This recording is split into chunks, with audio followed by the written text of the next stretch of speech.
With mental health on the forefront of everyone's minds these days, especially in the world of sport, I could not be more honored to have this conversation with Olympic gold medalist Dominique Moceanu. Dominique, welcome to the show. Hello, nice to be with you. Thank you. Before we get into everything, I just have to ask, I was actually in the stands in Atlanta in '96 when you won your gold medal. And if anyone thinks it's impressive to watch on TV, it's even more impressive what you do in person. Can you just give us some thoughts on the past Olympic Games and what those young women were able to accomplish?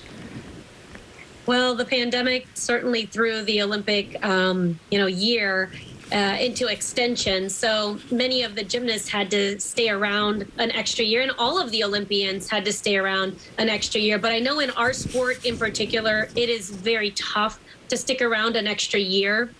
But I'm really proud of Team USA and all of the great accomplishments that went on, even without an audience in the Olympic arena. And it's really hard to compete without an audience sometimes. I think people don't really understand that.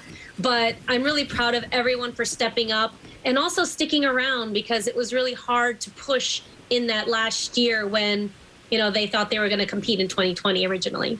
Absolutely. I mean, it's impressive to watch. It's impressive even what you're continuing to do outside of your sport. And, I have a copy of your book, Off Balance, in my hand. I had simultaneous tears and chills even in the first chapter. But if you would allow me, there's something you said at the very end of the book. You said, "It was never the sport that harmed me. It was the self-serving adults surrounding the sport at the elite level who harmed me." And I just want to say, what motivates you now, even these decades later, to continue to speak up on behalf of other people that have suffered some of the same pain that you have?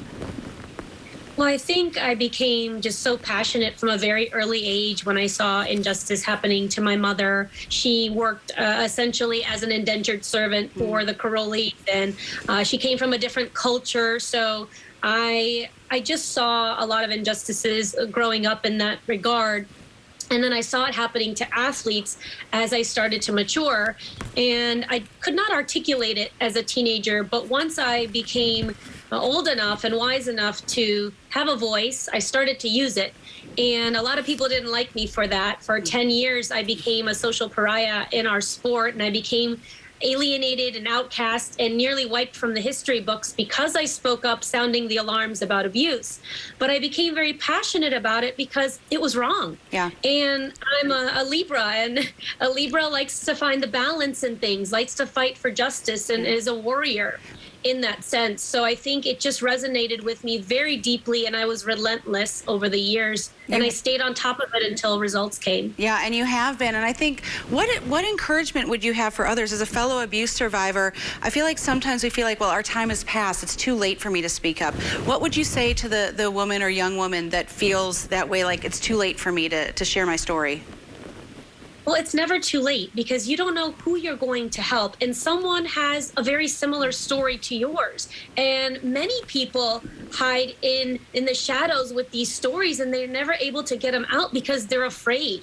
And you're not the only one. So if you think you're alone, just remember, I know I felt I was alone for so many years, but you're not alone. There are other people out there. Once you start to open up, that's the only time you'll start to find out. So just remember, you can make a change and a difference in your community and with your families and all of that, and with your children. So it is never too late to open up and receive help if you need it. All of these things are accessible if you start to open up about it and start to seek help. Yes, absolutely. As we wrap up, I know that you own your own gym. You encourage your own children in the sport of gymnastics. How do you encourage both your own children and your gymnasts to really pursue their dreams? What advice do you have as we leave today?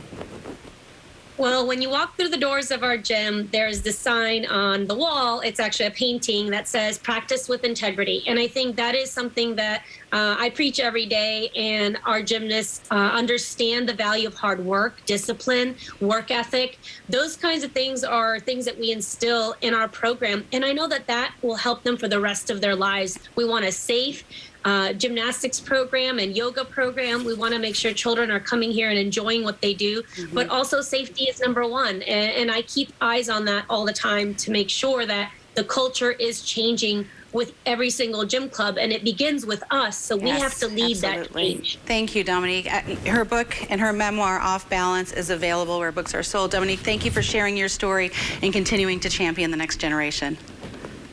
Thank you.